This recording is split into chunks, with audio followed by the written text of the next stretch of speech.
within techniques that vary from individual to individual. And I think what happens a lot, especially over here in the West, with people who are fortunate enough to study with masters from the Middle East or wherever, is that you study from one guy who he's Egyptian and he's got all this clout and he might be this awesome guy, but that's his way. And so his way becomes your way, and in any other way is wrong. And that's simply the only reason why every other way is wrong is because you're not familiar with the other ways. And and very much, that person who taught you that is also probably very much familiar with the other ways themselves, and they just don't like the other ways. But sometimes those other ways work for other people.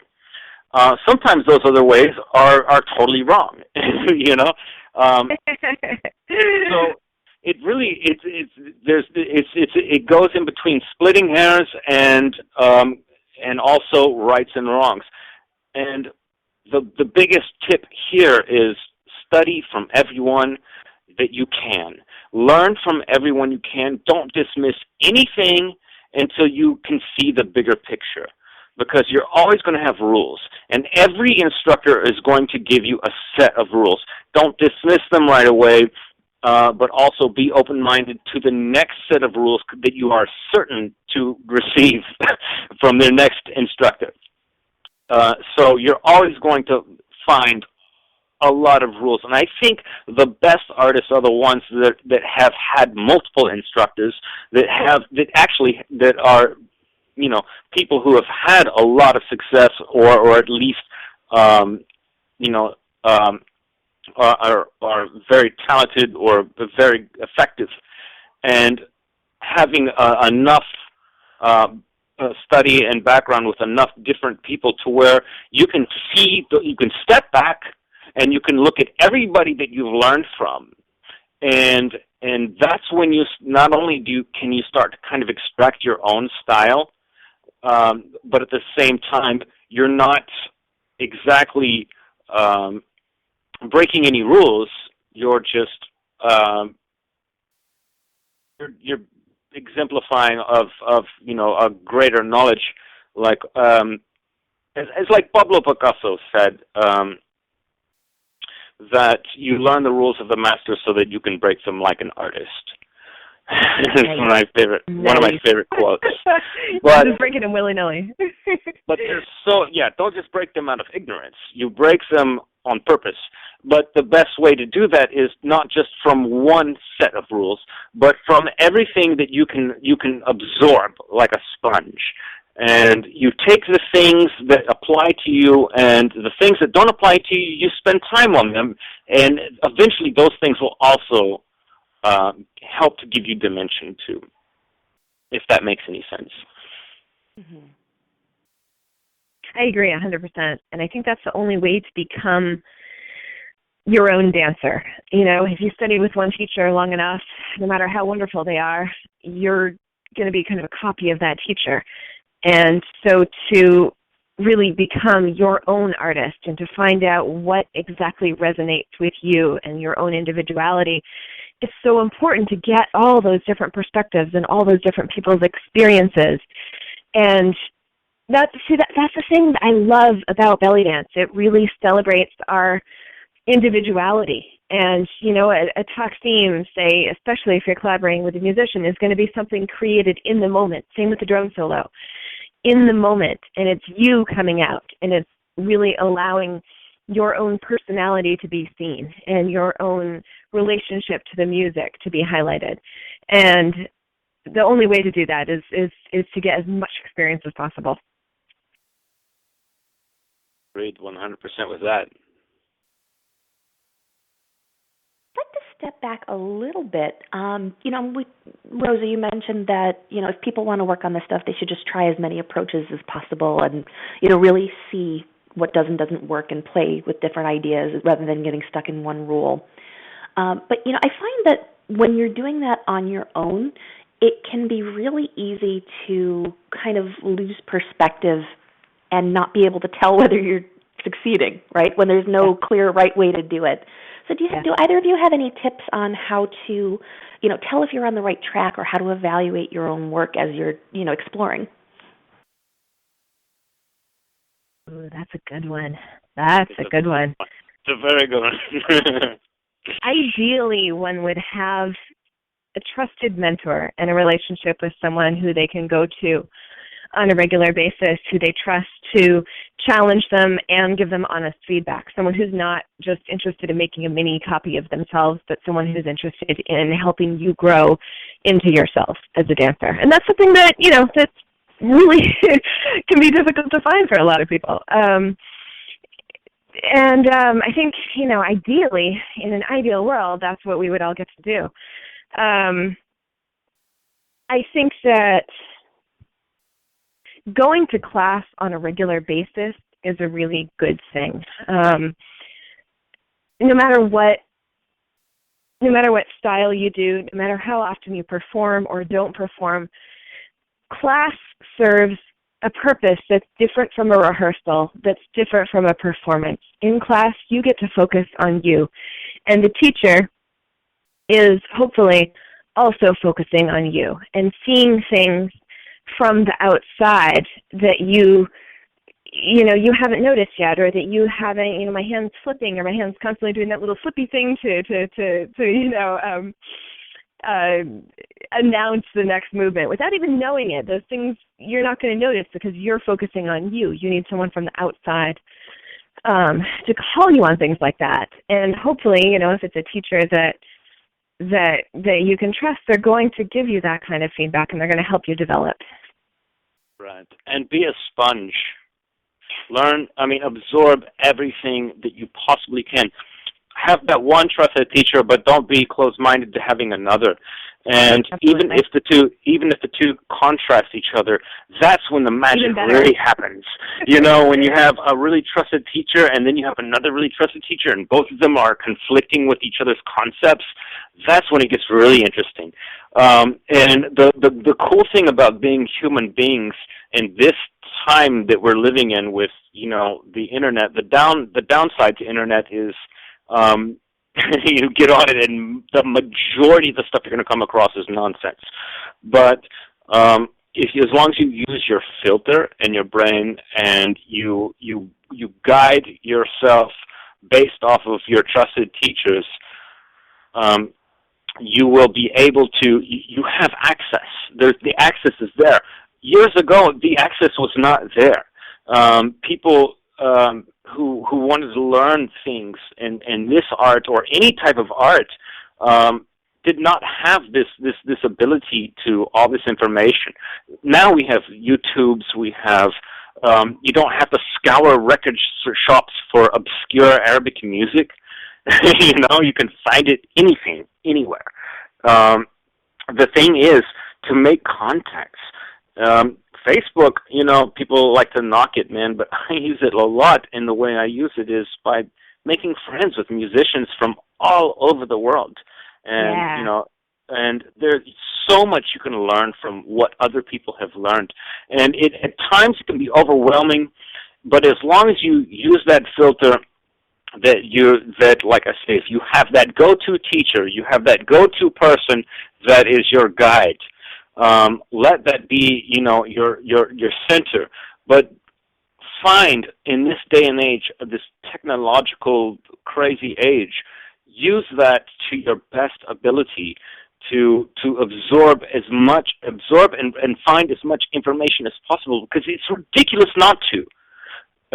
When I was a kid, this type of information was not accessible, on anything. And if you come from a humble background, where, you don't have like good schools and you don't have these types of, information available to you, it can be so frustrating if you're the type of person that just has a thirst to know things. And, there's no library in your city, or there is, but it's not in your community. People in your community are generally pretty dumb and one-track mind. It's very frustrating. But now, anybody in any part of the world, virtually any part of the world, can, if with a little bit of effort, can find out anything they need to. So that's the advantage to being alive now in this technological age. Is as long as you can get absorbed in the wrong aspect of it and waste a lot of time on the internet looking up a lot of garbage, or you can use it and spend your time to make your knowledge grow. Like we had talked about Amani Jibril, who hosts the Dancers Intensive that we're doing and we've done before, and one of my favorite quotes of hers is the dance muscle. She says the strongest dance muscle, and she asks the students, "What is it?" And then she points to her head. It's your brain. Yes. And I think she's totally right.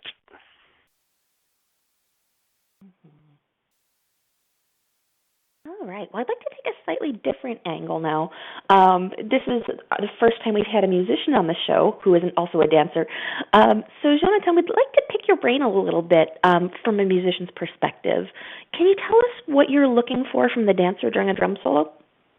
In a drum solo? Mm-hmm.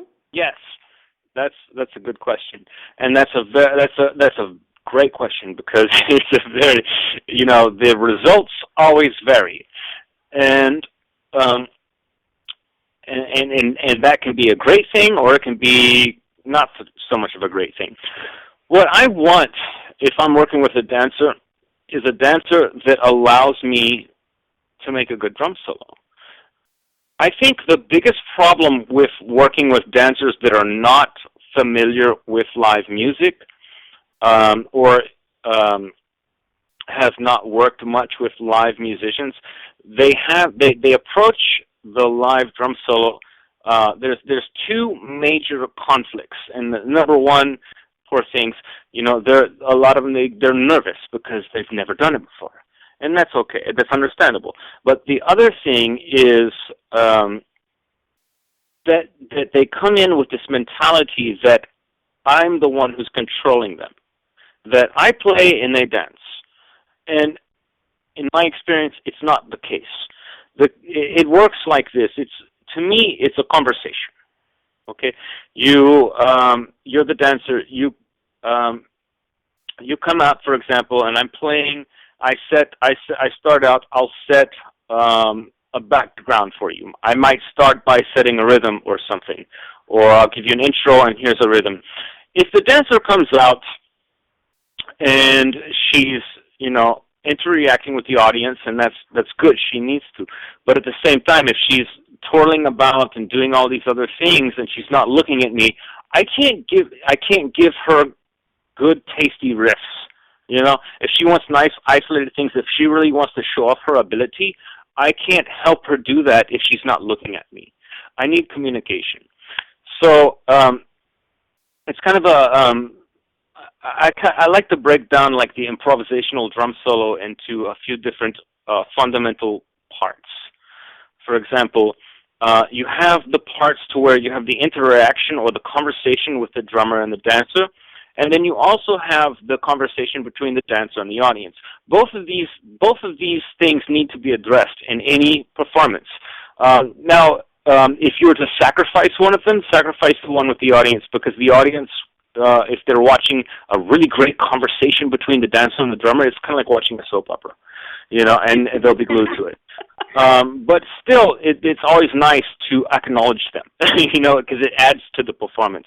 But if all you're doing is twirling about in the audience and messing with them, and then you come to me later and you say, well, you just played one rhythm continuously. I would have liked more stuff. And I'm saying, I'm sorry, you didn't ask for more stuff.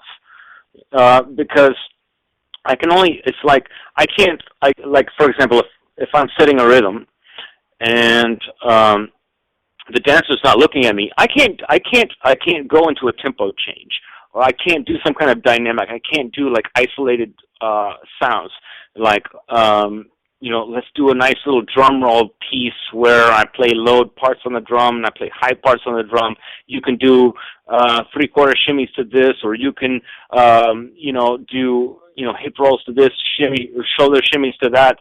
I can't give you those things if you don't ask for them, and the only way you can ask for them is to come to me during the solo and and come close to me and express to me that you want a certain thing.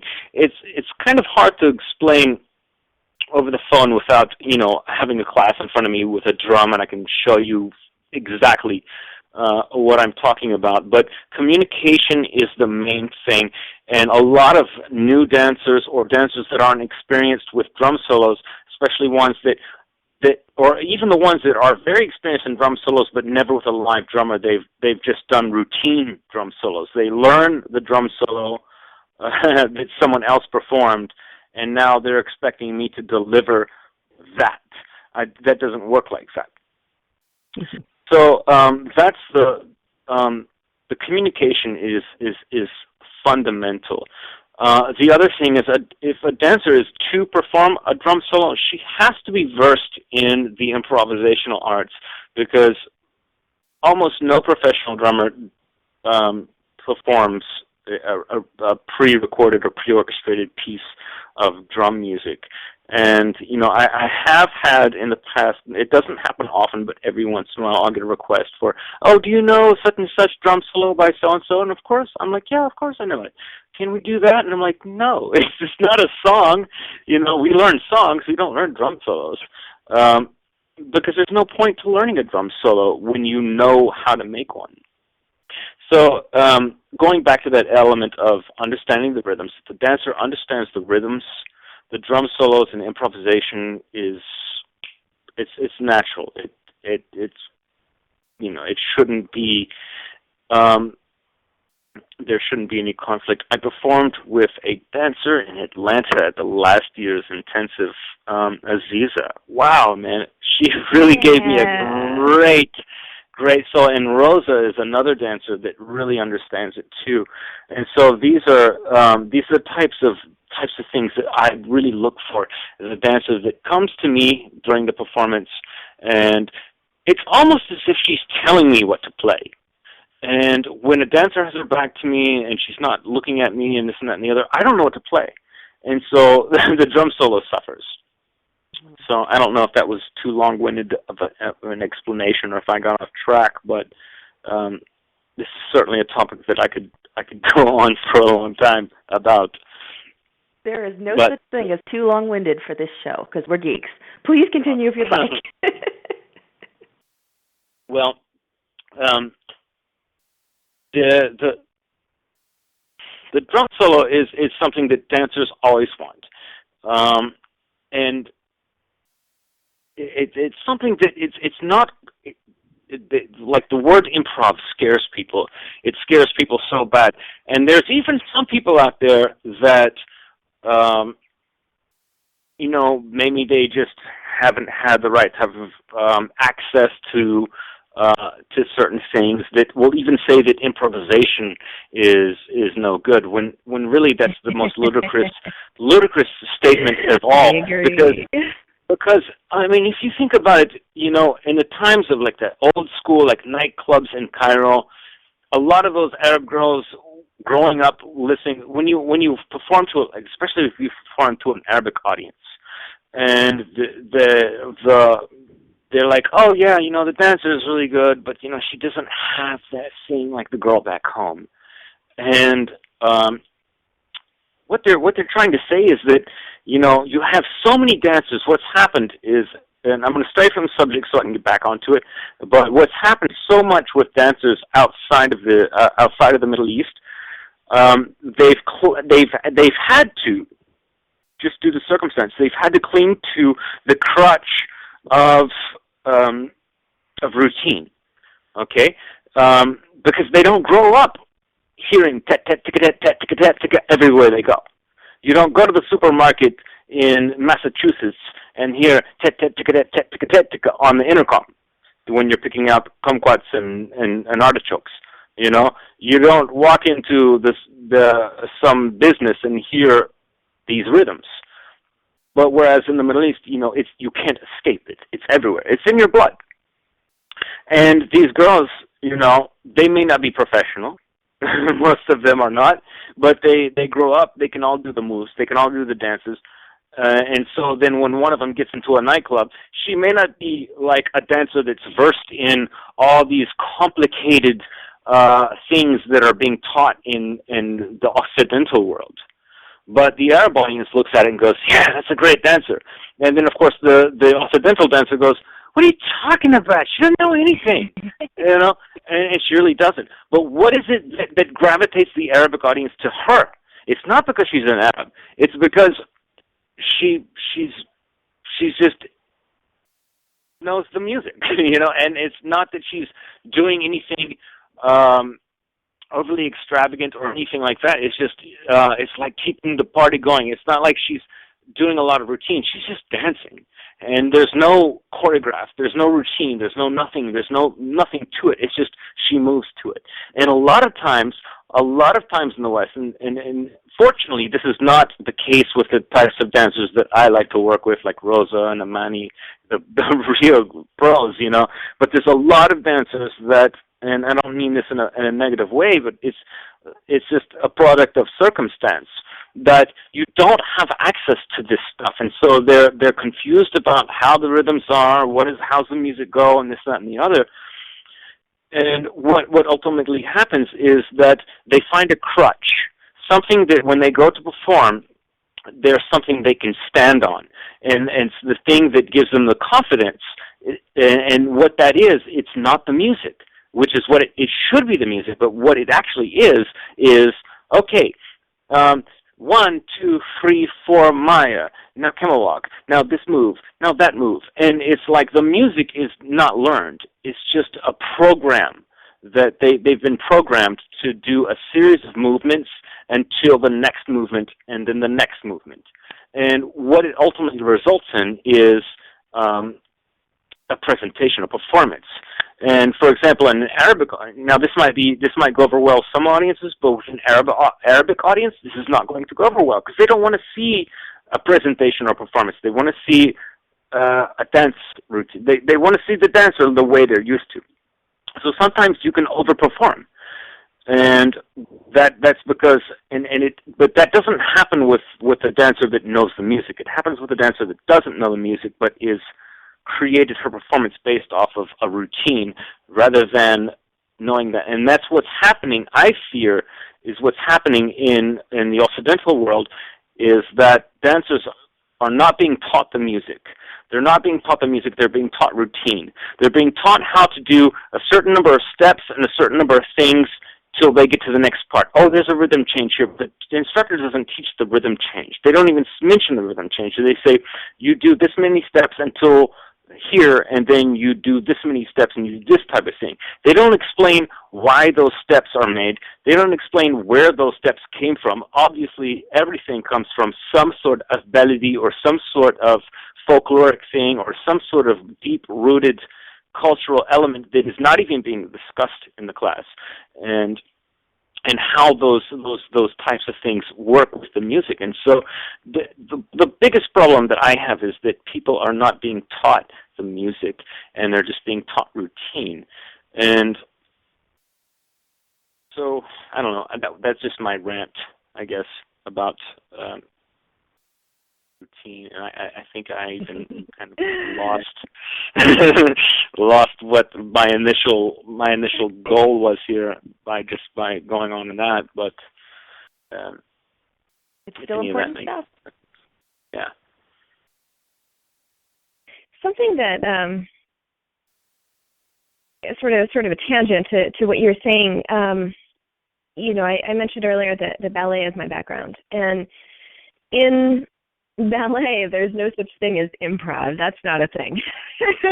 That's not even. It doesn't have. It's not that it doesn't have value, but it's not even really in existence. You don't improvise as a ballet dancer. You are given steps by your choreographer or by your teacher, and you do your best to execute them. Hopefully, you have a relationship with the music, and you see, you know, the music is a little here, and then there's a big jump when there's a swell or something like that. But musicality is something that is taught last for a lot of dancers in Western styles, and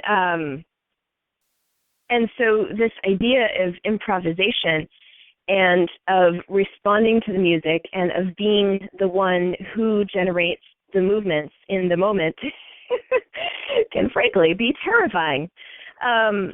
It took me a long time to get comfortable with improvisation, and really that's because my teacher pushed me to. And I am so grateful for that, because now that's what I do. My choreography brain muscle is sadly weak, but my improvisation muscle is very strong, and Indeed, it is very strong. It's not to say that there isn't value in choreography. That's not true. But and I wasn't dismissing in Middle Eastern, no. I don't think you were saying that at all, Jonathan. Not one bit. There's a way to do choreography and be in the moment and be truly responding to the music when you don't have to think about the steps anymore. But if you are thinking, okay, what comes next? Okay, next is the Maya. Oh, there's that turn coming up. Oh. That prevents you from being in the moment.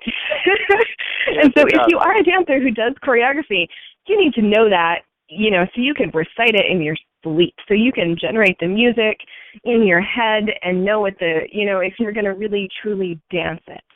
Dancing it is when you forget about the steps. And in improvisation, it's kind of the same thing. I'm not thinking, where can I put in this combo that I just learned today? Where can I, how am I going to, if I'm thinking about that, I'm not in the moment. And so improvisation is such a wonderful, wonderful gift, and I feel really fortunate to be in a dance form that values that and that promotes that. Absolutely. And, to add to what she just said, I mean, it's like I said before, how dancers and musicians, we're the same animal. The same thing, the same concepts that apply to you guys applies to us. And how the element of improv is actually very, very, very important to musicians too, especially, if you are in the Occident, where, for me, for example, I travel to a lot of different cities and do a lot of different performances, and a lot of the times, I get asked to, or I'll even team up with other musicians, and we've never had a rehearsal before ever. But we know the same songs. We know the songs. We'll combine and even do a few Skype things to make sure that we have the parts together that we're going to do. Another bonus for the internet, right? Exactly, which is something you couldn't have done in the past. But there are those times, when you work with those really good musicians to where you're on stage and, someone's playing. For example, when I was in Portland and I was working with Yusuf Boutros, who's a phenomenal violinist, and I learned so much working with that guy. And we had one rehearsal before we went on stage, and he and I, he's this guy that he had recorded with Abd Halim, as master Egyptian violinist, and just an idol of mine. And so, I'm listening to this guy play, and I was just blown away by his approach to everything. He was, I'm this guy that doesn't know anything compared to him. Here I am in his world, and he's like, how do you want to play the song? Which parts do you want to do? Do you want to do this part? What key do you want to do this? He's asking me all these questions, and these are the kinds of questions I should be asking him. It's like he was a listener, and we got together, and he and I, after the show, we both agreed, of course, that, the show could have been a lot better if we had more practice together, of course. But at the same time, it was very good considering our 30-minute rehearsal before we went on stage. It was very good, and it was so much fun because the exchange between him and I. And I'm sure I got a lot more rewards out of it than him. But the exchange on stage where we just watched each other the whole time. And, it's like, I'm not going to play over your part, you're not going to play over my part, and I'm watching him the whole time because I know he's the master, and I'm learning from him. At the same time, the goal is to make good music. So, where are you going to speak? Where am I going to speak? Where are you going to take the lead? Where am I going to take the lead? You just watch.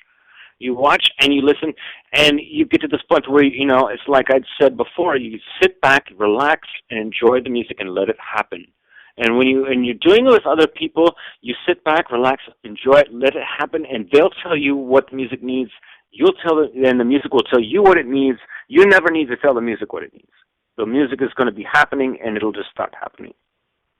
Cool. And it's a very magical experience. But if I were a dancer in that very same circumstance, it's very much the same. It's very much the same thing. I like that you mentioned that example of, working with this kind of illustrious figure, because I think that a lot of times when dancers start working with live musicians, there's an intimidation factor, not just from live improv, but the musicians are going to eat me alive kind of fear. And once you actually relax and get into it, unless it's a really bad band or, the drummer's high, like at my first live music thing, it's actually really welcoming. Like, you make eye contact, and they're like, yeah, go ahead. And it's this lovely, like... Eye contact is essential. Mm-hmm. And, you guys have that fear of us eating you alive. We have the same fear, trust me, that you're going to eat us alive. I don't know that song went like that. Where did that come from? Can you make it faster? But at the end of the day, it's the communication that keeps those problems from happening. Those problems are going to happen all the time, especially when you have groups of people that are not used to working with each other. And in this art, it's going to happen a lot, especially for artists that do a lot of traveling and that are willing. Some musicians and some dancers that work in the national or international circuit, they have rules. I don't work with other musicians, or I don't work with other dancers, because they have their rules. And of course, it's, when you get to a particular level, it's okay, sure. But I love traveling to different cities and working with new dancers and working with new musicians, and I love taking that challenge. And it's always a risk, because you never know how it's going to turn out. But it's kind of a fun risk, because you learn so much from it. Even if it's not the greatest thing, of course, I'm never going to take those types of risks that are just, I have no idea how it's going to happen. We always take precautions prior so that we know that it's going to be a professional performance. Even though it may not be the pinnacle ideal performance, we do know that we will be able to deliver a professional performance. That's, of course, once that's cleared away, that still doesn't cover the that factor that we're all going to feel that, what if this, what if that, what if this happens, what if that happens, and that's always going to be there. Dancers are terrified of it, musicians are terrified of it. It's just a part of it. And the best way to remedy that is just by being communicative. I worked with a really amazing group of musicians in Indianapolis recently. I don't normally mention names, but I will. Andy Smith and Adam Revere, and even Jennifer Lemanier, very talented musicians that I worked with in Indianapolis that were not familiar with the music at all before I went there. And we had combined prior through the internet what songs that I wanted to play. Some of the songs were songs that dancers requested. Some of the songs were songs that I wanted to play. And these were people that very talented. I mean, they're not just like beginner musicians. They know, but they're beginner in the sense of that they don't know the music, but they studied their instruments to a considerable extent. And I was just very impressed by how well it went with just a simple means of communication. It was actually, the concept was that there was one musician, one of those musicians was really my go-to musician. He was the one that learned everything exactly how I told him to learn it. And when we were going to have a rehearsal prior to my arrival, once I arrived, prior to the show, a day before. We were going to have a rehearsal to make sure it was perfect. The other two musicians were add-ons. But they were so professional and so well-versed in the rhythms and the music that they did, and they, of course, they did not want to play in the show. And I said, wait a minute, I can hear what they're doing. And I said, okay, I know you don't know these songs, but you can play, and it would be nice to have some bass drum in the background, a little bit of Rick in the background, since my lead percussionist already is on the tabla, is already completely familiar with this music. And all you need to do, if you guys, they were so pro that I could just be like, okay, watch me, and I'll give you the signal for the changes. And it'll go to a rhythm that you may not, they knew the rhythms, and it's like, but you don't know what it's going to be because you can't remember because you're new to the music. So just sit back, don't play on the changes, and then watch for me. I'll let you know when the change is going to happen. Sit back, don't play, and then once you feel it, come in. And I know this sounds ridiculous, but it came out marvelous. It came out absolutely marvelous. By being expressive and communicating with these musicians, we were able to do songs that had multiple rhythm changes, like Fakaruni, Let It Hod, Aziza, Aret El Singan, which is a total crazy song. And everything came off pretty much without a hitch, man. All due to a combination of two fundamental elements, the professionalism of the people that I was working with and communication. Nothing would have worked with if one of those elements had have lacked. So communication is fundamental. So if a dancer wants to work with a musician, it's the same thing. If a band of musicians can play these complicated songs, then certainly a dancer. If you know the song, watch me, and I'll watch you. A lot of musicians are guilty of not paying attention to the dancer, and that's their problem. But the ones that do watch the dancers are going to be the musicians that are going to get more work. As simple as that. Agreed. As a dancer.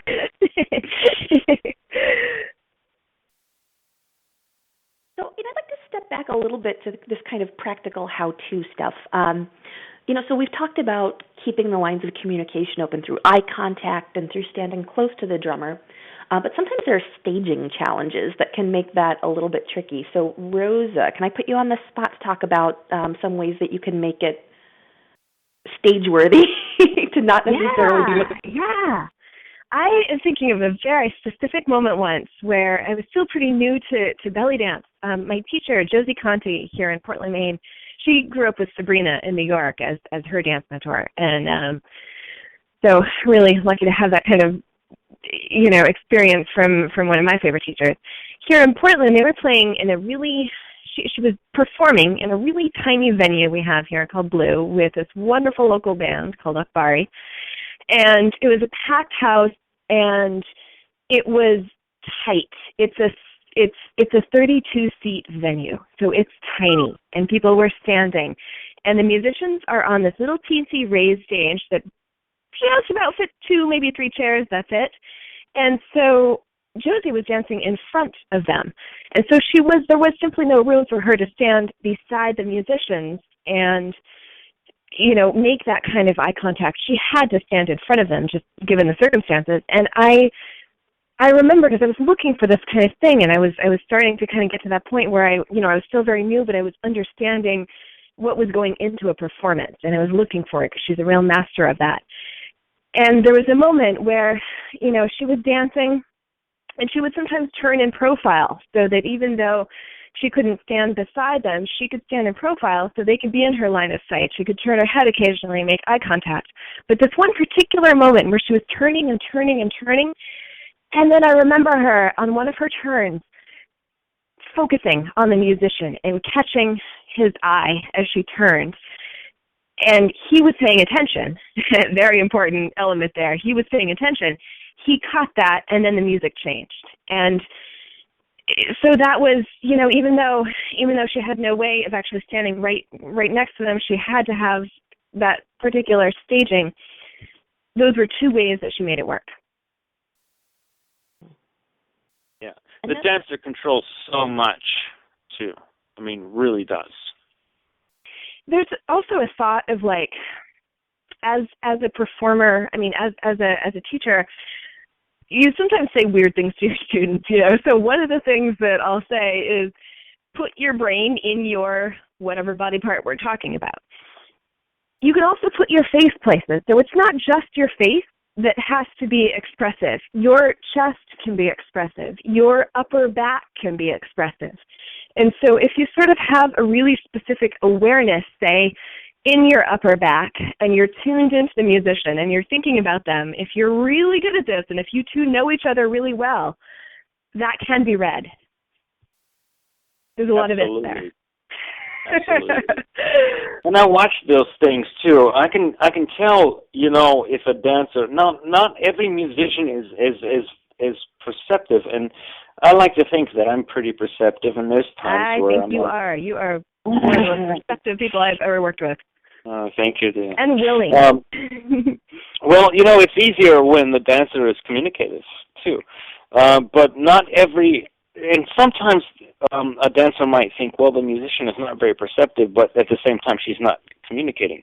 But at the other end of the perspective is, you know, there's a lot of times with other dancers where I'll just be staring at them, waiting for a signal, waiting for something, and I read the dancer's body movements. I watch her feet, number one. That's the first thing I watch. And unless she's right in front of me and we're doing an isolated kind of thing, then I'm looking at her eyes and I'm seeing what she wants to do. If she's out on the floor, then I'm watching her feet, I'm watching her steps, and that way I'm able to anticipate if she wants to, if we're doing some kind of isolated thing or something. If she seems to, if I see her body move in a way to where it looks like she's ready to, she's building up momentum to move in a large way, then I know to open up and give her a traveling series of traveling phrases. She's ready to travel. She's ready to move out into the audience. If she starts coming towards me, then I know that it's time to play some isolated things, to maybe change the tempo of the rhythm. Maybe, drop it back a little bit and give some little snaps and pops and stuff and let her really show off the real quirky movements that she can do. If she's ready to be fluid, I can tell these things by watching her body movements, just like Rosa was talking about with shoulders, hips. But my biggest thing is watching a dancer's feet, because that's where they lead off of. If she's going to turn, if she's going to move, if she's going to turn towards the audience, I know it. Fascinating. I never thought of that. I never thought of that as a performer, that my feet might be giving clues. Well, no, that makes so much sense. I really started paying attention to the feet mostly when Amani made a mention, because, you know, she worked with Mahmoud Reda for so long. And she made a quote by Reda that he said, Egyptian dance starts with the feet. And without explaining all that, I started thinking about it and watching my favorite movies, that, of course, he obviously choreographed and this and the other, which most of the time you don't get to see their feet because the camera is like from their hips up. But by watching those movies, I could see exactly the point. And that was that when another thing, going back to that same dancer, Claudia in Portland, who said, I have nothing to prove to anybody, that same girl. When we taught our class together, she blew my mind, because she was like, okay, he said the same thing about the Egyptian dance, and starting from the feet, and she was teaching Lailet Hob, the song we were doing, and she was doing these movements. It wasn't the same movements that Amani does, but it was the same kind of thing, to where I see the dum tat dum tat tat dum tat on her feet, and it's exactly what Amani does. And I was like, oh my God, that's so cool! It's like so cool. Awesome. And so I'm going to be looking for this now. it really opened up my eyes to how to read a dancer, and to know and to anticipate what she's going to do. And it's a thing that dancers don't even pay attention to. They just do it naturally, well, the good ones at least. They don't pay attention to it, they just do it naturally. Those rhythms are on the feet, and they move from this place to that place and this place and the other, and it all starts there. And once I started watching that, and you can't just watch one thing though. You can't just watch one thing. You have to watch the whole picture. You have to see the whole picture. But that's kind of like where it really starts,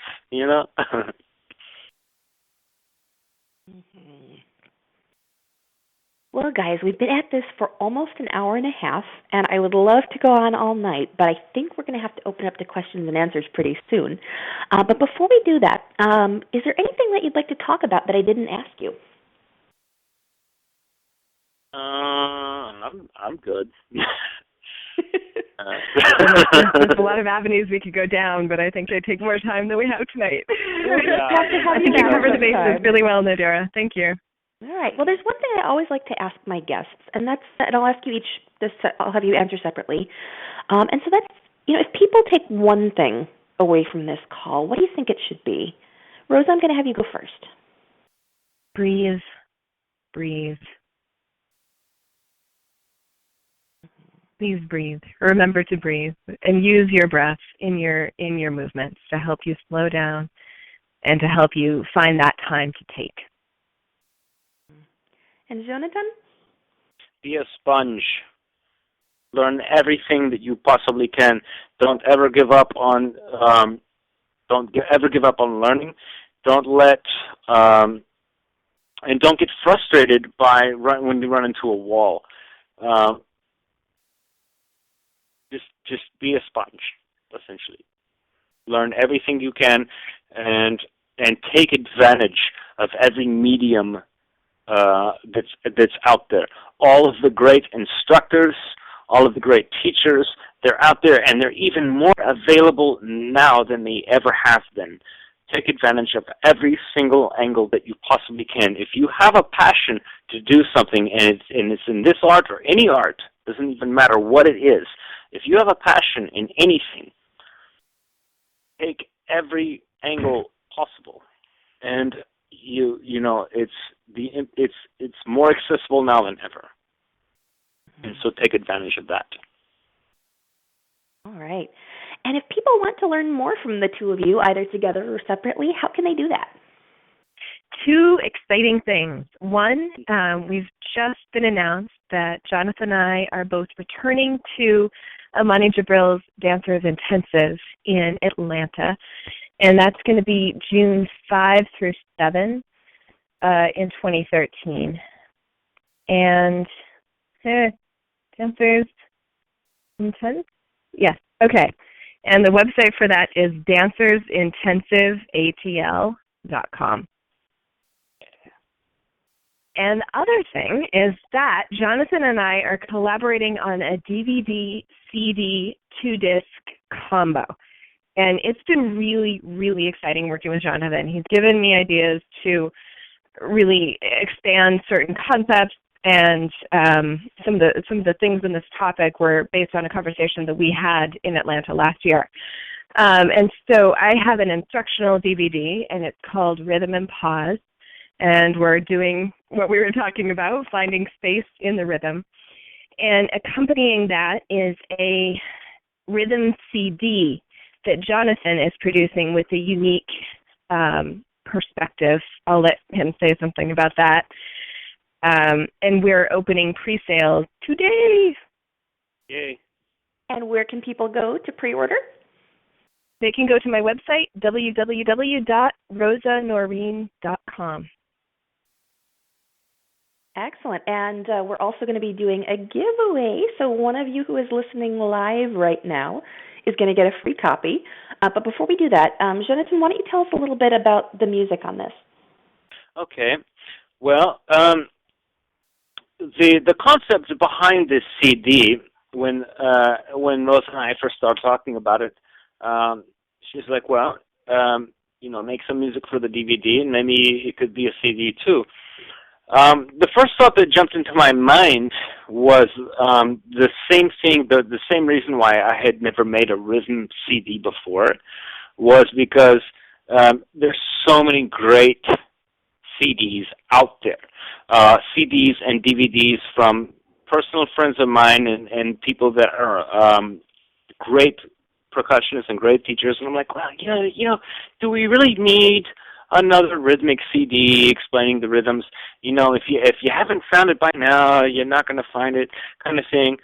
But then I was like, well, what's the one thing that needs to be addressed? And that is kind of the approach that I've taken on this one, is that as opposed to making a rhythmic CD that just introduces all these different rhythms that a dancer can learn, the way I've done it, because I have a lot of friends and colleagues and teachers out there that have fantastic CDs that should be explored, CDs and DVDs, everybody from Karim Nagy to Sahar Kaspar to Faisal Sadan, fantastic stuff that people should explore, that is actually a completely different direction than what I'm taking.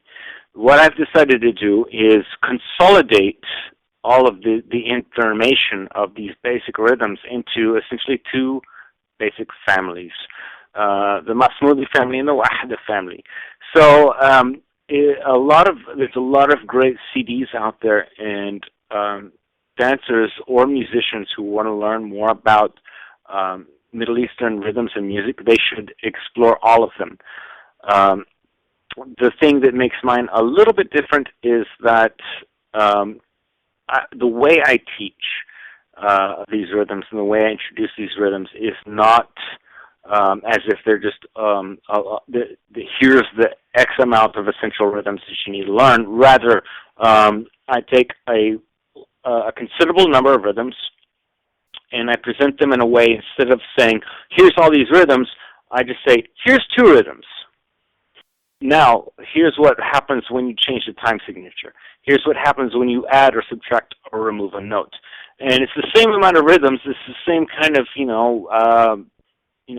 a considerable number of popular rhythms. However, it's a simpler way to approach it. Because a lot of people, when they're presented with rhythm CDs, they're like, oh, Beladi, Saidi, Maksum, Chifteli, Wahda Kabira, Wahda Saira, Mahmoud Kabir, Mahmoud Sair, and, blah, blah, blah, blah, and all these, numbers and rhythms and stuff. I'm going to give you the same number of rhythms, but I'm just going to be like, learn two, and I'm going to show you how to learn several more just by learning two.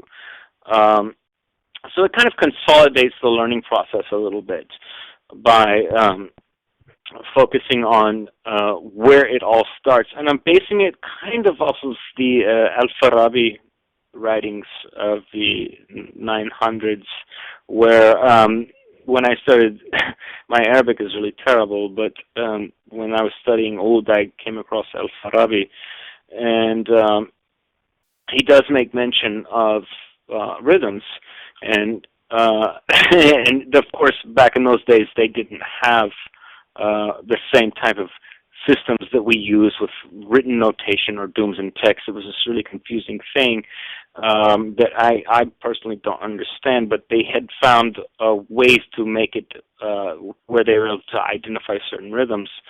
And the way it was grouped was in families. And I thought that was just such a much more practical approach to learning rhythms. So it's like, instead of learning, 10 different rhythms, you learn one or two, and by learning those and the variations of their time signatures, it leads way to the next group. So if you learn Masmoudi Kabir, then you can learn Beladi, Saidi, Maksum. You learn those, then you can learn Flahi, you can learn Ayub. You learn Wahda Kabira, then you can learn Wahda Saira, then you can learn Malfuf, then you can learn Bambi, you can learn Chifteli. They're all in these groups. So by grouping these different rhythms by families, consolidates a lot of information into a very simple format. I don't know how easy it is to explain it. It's just better to check it out. We've got on the CD. You've got two rhythm families, and we've got a total of 12 individual rhythms, which are grouped into two families, right? And you're going to have both a ornamented version and a really basic version, like just the dubs and text of most of the rhythms. And Is there going to be some verbal instruction on this CD? There will be. That's just like what Rosa said. I will have the tracks. For example, if I make a track on Saidi and I play a frame drum, I might have like 3 or 4 frame drums playing the Saidi backbeat, and then I'll have Rick accompanying it, and then of course I'll have the tabla playing some really filled out notes. I might even have 2 tablas, like a low one and a fat one. So you can hear all of the percussive elements in one track, but the immediate track after would be just the heartbeat of it. So you can practice to it as a full like how it all sounds with all the different percussive elements, and then you can also practice the stripped down really basic version. And if you're a drummer, you can also put on a CD and put it on the simple tracks and practice your drumming to it. And if you're trying to zill and learn your rhythms, you can do the same thing. So it's a great learning tool for really people at all stages, but specifically for people new to Middle Eastern music, and also a really great teaching tool for teachers who want to have something that's pared down, compare it to something that's full. That was the first thing I thought of when you told me about this. Was right? So handy for class. And that's why there's nothing like this out there that I know of that has those elements. And so I'm really excited that Jonatan wanted to pursue this. Well, now that we've got everybody's appetites whetted, let's go ahead and pick our winner. So I'm going to head over to random.org, and I'm going to generate a random number based on the order in which people appear on my little dashboard here. And our winner is caller number 3, who is Madeline. Okay, Madeline, I'm going to unmute you for a sec. Hi.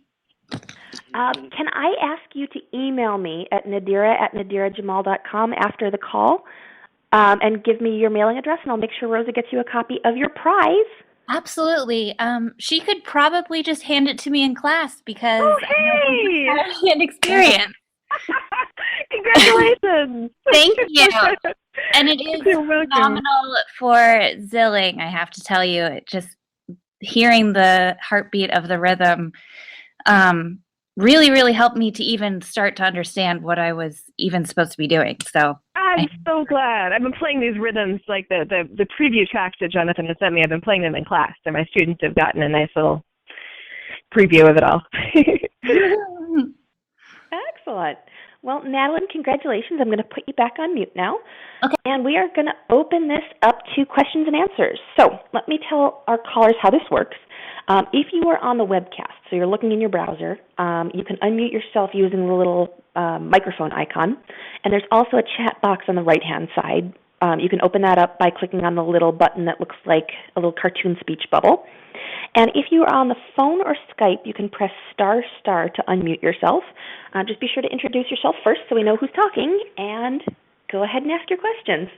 This is a great opportunity to pick the brains of 2 very talented artists.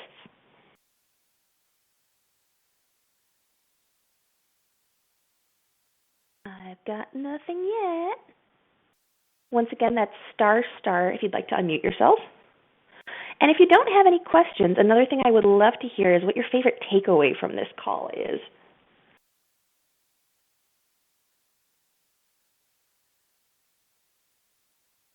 All right. Well, we don't have any questions just yet. Oh, we've got one in the chat box. Let me open that up here.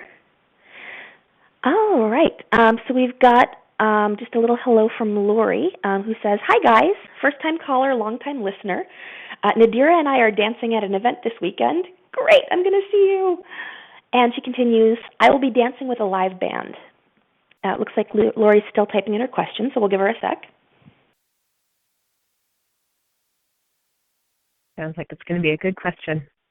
Yeah. And Lori asks, how can I communicate to the drummer? And I think she's not quite done with her statement yet, so we'll give her a sec. Since I've never danced with a band before. Was it a band or the band before? Both. Well, first off, congrats on your first live music. This is awesome. Okay, so do you have any suggestions for a first-time live music scenario for communicating with the drummer? And in this case, there are actually several at this event, just so you know, but there is a lead drummer. The first thing I would say would be to introduce yourself ahead of time. Don't be afraid to go up to them and say, "Hi, I'm so-and-so." I'm sorry, was it Lori? Mm-hmm. Yes. So say, "Hi, I'm Lori. I'm excited to be dancing with you tonight. This is my first time." You know, really let them know, establish a rapport ahead of time. And that will make you more comfortable when you go on. I remember the first time I went to Rakasta, I was dancing to live music. Tangier was playing. And it turned out that Carmine was going to be playing with them. And I had met him in New York maybe 6 months before. And I was so relieved to see someone that I had said hello to before out there on stage. So that, speaking from experience, that's a useful thing. I'm assuming that with her question that whatever her piece is going to be either a drum solo or something that's very drum oriented, because the nature of her question, how do I communicate with the drummer, at least the lead drummer? It's a difficult question to answer without her being present, because I don't exactly know what she wants to do and what the piece is going to be. I actually have an update from Lori on that. She says she's going to be doing a few pieces plus the drum solo. Okay, so she's doing a few pieces plus a drum solo. Well, on the drum solo, it really depends on your drummer and how he or she is willing to communicate with you. There are a lot of musicians out there that are not as good at communicating as they could be. So in the instance that you're working with musicians, for example, that maybe they're not looking at you, or maybe they're not paying a lot of attention to you and they're just kind of absorbed in their own thing, which is, I don't know if that's the case in this performance, but it certainly is the case in a lot of performances. Not to scare you or anything. Just to be prepared. Yes, exactly. For anything. And if that is the case, then, again, your rhythms are, the heartbeat of your rhythms is your go-to. So, for example, let's say that your drummer is not 100% perceptive of you, and maybe they're not totally paying attention to you. They should be professional enough to know in the drum solo to play everything 4 times. Hopefully they are, so that the first time you hear it, you listen. You don't have to. You're already in the groove. You're already moving to the groove of the rhythm, and they give you a riff or something. The first time you hear it, you're already moving to the groove. So even if it's a rhythm that you're not accustomed to, you're not off beat. The second time they play the riff, you've already heard it, so you can start to create your design. The third time they play it, the design is being perfected, and the fourth time they play it, you're not only nailing it, but you're also expecting a change in riffs or rhythms or whatever. So you're expecting a transition. Hopefully, her name is Lauren. Is that right? Lori. Okay. Hopefully, Lori is her drummer is versed in this. In the case that he's not, your safe house is the rhythm. Okay. If he's not versed in this, which hopefully he is, but there are cases where they may not be, your safe house is always the rhythm. Okay. So follow those dooms and techs. All right, and if he does, some drummers do things 2 times. Even if he's not versed in it, he might do things 2 times. You're just going to have to catch that on the fly if that's the case. In terms of the other songs that you're doing, if you're doing some songs, hopefully there's songs that you're familiar with, and they don't do too wild of arrangements, and that you're familiar with the arrangements, or at least the versions of the songs that they're doing. And in that case, depending on your familiarity with the song, just do the song like you know it. But it's always good. It's always good to make eye contact with the musicians whenever you can. And even if everything is going okay, every once in a while, make contact with as many musicians as you can, just so that they're on point, just so that they're ready, so that they're watching. Make sure that they're watching you, because in case they do something, or maybe perhaps they play a part in a song that you're not familiar with, because especially, I don't know what kind of songs they're playing or anything about that, but let's say they're playing something like a Kulthum or Abd Halim or something like that, to where these songs have multiple ways that people interpret them. Because, of course, a lot of the big band songs can be hours long, and so the club versions are always shortened to 3.5 to 4 minute versions. And some bands omit certain segments. Some bands add certain segments. So sometimes just be aware that there's a possibility that they might play a segment that you may not be used to. So communication is the key on that one. Communication and familiarity with the music and the rhythms. Jonathan, I wish you... Oh, sorry. I'm sorry, go ahead. No, go ahead. I was going to ask a question related to this, but I don't want to cut you off. I've been rambling, so you can totally cut me off. What I was wondering, what are some physical signals that are easy for you to pick up on, like while you're in the middle of your music? Like, obviously, eye contact is a good one, like nods or, I don't know, claps being kind of forward. I don't know. What are some physical signals that you have been able to notice? Same type of signals that you would perceive from a woman when she's unsatisfied with something,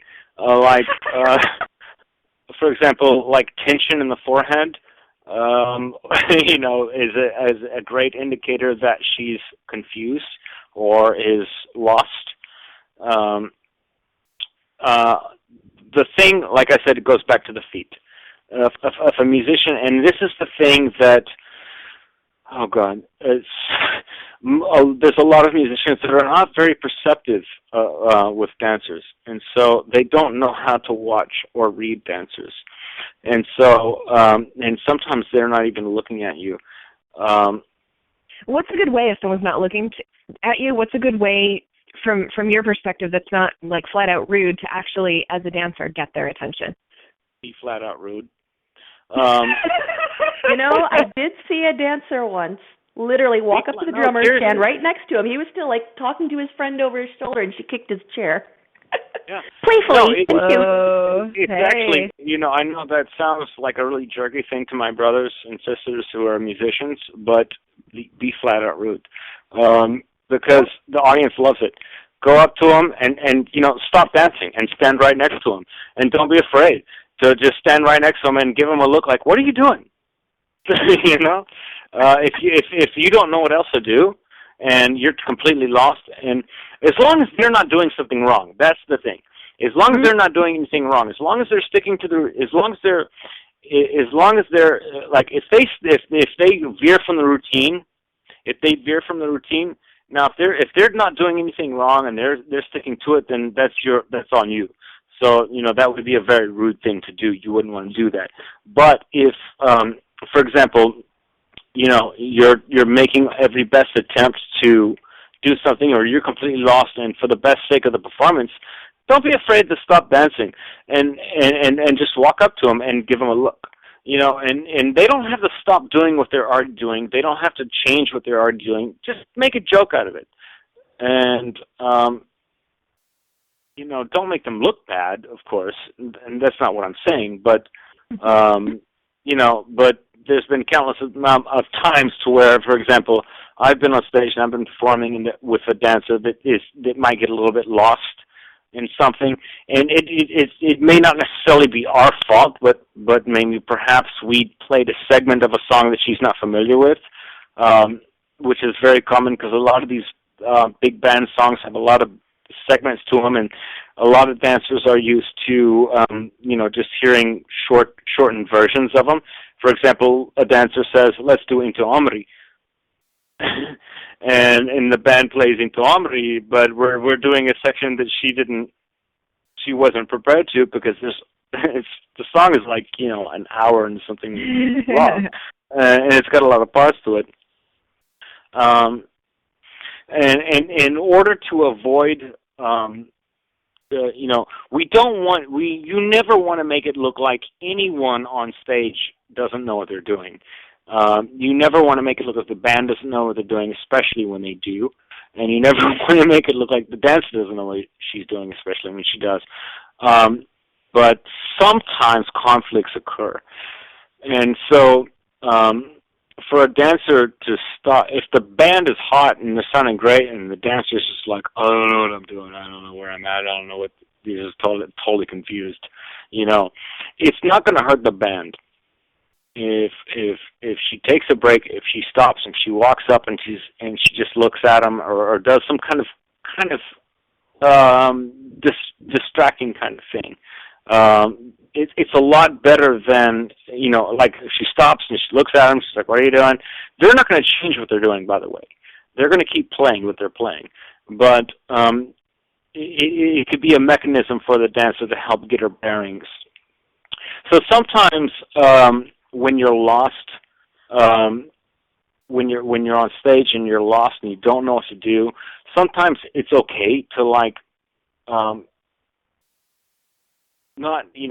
don't dance to something that you don't know what it is. Stand still and look at them, and then.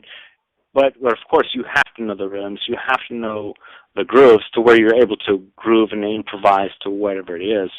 Hopefully, that this is not the case for our caller, because that's a very awkward position when you don't know what to do, and it's a part of the song that you don't even know. The best way to prevent that, of course, is to know the songs in their entirety, which is something I wasn't even thinking about talking about, but it's very common, I think, for people to request certain songs, and especially when you have a live band and the band knows the song, but they play a part of the song that the dancer is not familiar with, because maybe perhaps the dancer learned the song off of a CD that was like, Belly Dance Hits Volume 12, here's Into Omri, and it's a 4-minute long song. The chance of the band playing that's on the CD is like, a 3 to 5% chance that they're going to play exactly that song the way it was on that CD. There are what we call club versions of songs where all bands adhere, but not all bands adhere to the same system. So it really is a crapshoot. The best thing, like Rosa said, was to talk with the band beforehand so these types of things don't happen. Mm-hmm. Well, Lori, I hope that covers your question. If not, you can type in a follow-up. And if anybody else has a question, you can press ** to unmute yourself. And as soon as I said that, I noticed we had some more questions in the side box. All right. Actually, there's just a follow-up from Lori, who says he's married to a dancer, so let's hope he's a good communicator. And her set is going to be Tamrahena, Leilatob, and Shashkin, which sounds like a good one. Oh, fantastic songs. And Shashkin is the Omar Farouk Tepelek song, right? That's actually name for Alyain Mulayatan. Yeah, exactly. It's exactly what it is. It's Shoshkin, I think in Turkish means confused. But yeah, it's Ale Mulaitin, which is also on the Mazag CD. Yeah, excellent. Cool. All right. And Lori, I'm just going to add one little thing that I happen to know about this event. So I went last month, and I heard them play, and so far as I know, they are pretty engaged. But, one thing that's really helpful, if I can add my own advice about communicating with the drummer, is even if they happen to be ignoring you, if you get to one of those sections where you are getting those, kind of unexpected accents, even if they're not looking at you, sometimes you can guess where those accents are going to come by watching their hands.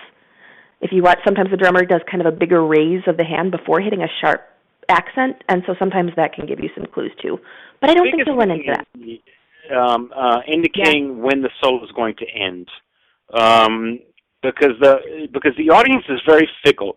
They forget things very easily, but they don't ever forget an ending. So the thing to do is combine with your drummer how to end the thing. And what I always talk about with dancers who are not very familiar with doing drum solos, I say to them, you end it, not me. So essentially, that pop, right? I need some kind of arm movement or some kind of thing to where I can perceive the momentum of where you're going to stop. So it's not me that ends the solo, it's you. You show me where it ends by gearing up your body in a particular position that shows that you're going to end the solo. So I know, so that I can always hit that last final big note right as you raise your arms or right as you do that final big thing. Because if we don't combine that, the whole thing went to crap. So that's a very important thing, is combining your ending. I would also like to say, if there are any musicians out there listening to this, if a dancer does a Turkish drop, that usually indicates it's the end of the drum solo. Yeah. Unless it's predetermined. I say this because I've seen it. I've seen it happen. Wow. Wow. Yeah, just a note for any musicians who might be listening. That is a grand gesture that means let's end this in a grand fashion. When she hits the floor, there's not really much else you can do after that. Yeah. Wow. Okay. All right. Yep. And I think that is great advice to close on. So we'll call that our That's a new one for me. Yeah. All right. Well, thank you so much, Rosa, and thank you, Jonatan. Thank you so much. Thank you, Nadira. This has been wonderful. All right, and I'd like to give another special thanks to our sponsor, Belly Dance New England. They are the premier resource for dancers in the Northeast, but an awful lot of what they've got is actually very applicable to people anywhere, if I do say so myself. So please do check them out at bellydancenewengland.com. And thank you, everybody, for coming. This is the end of our call, but that doesn't mean that the conversation has to end. We've got a private Facebook group just for Clubhouse listeners, so I'll send out an email shortly that will include the link to the invitation. There is a short approval delay, so if you're not already in the group, you'll have to request to join and then wait for me to approve you. That just makes sure that we've just got dancers and dance industry folks in there rather than scary randoms. And that email will also include a link to the call recording, so if you want to re-listen and maybe pick up on something you missed the first time, it'll be there, as well as a link to the DVD project where you can get that. And I'll also include a link to our feedback survey. So I run the Clubhouse, but it's for all of us, so I'd love to hear what topics or speakers you'd like to have on the program, and any way that I can improve it so you can get more out of it. Our next call is not scheduled just yet, but I'm really excited about the topic. And until next time, just remember that this is the come-on-in kind of Clubhouse, not the no boys allowed kind. So if you know somebody who would enjoy these calls, you can invite them to join us at bellydancegeek.com/clubhouse. And until next time, happy dancing. Good night, everybody. Thanks for listening. For more geek-tacular resources, visit bellydancegeek.com.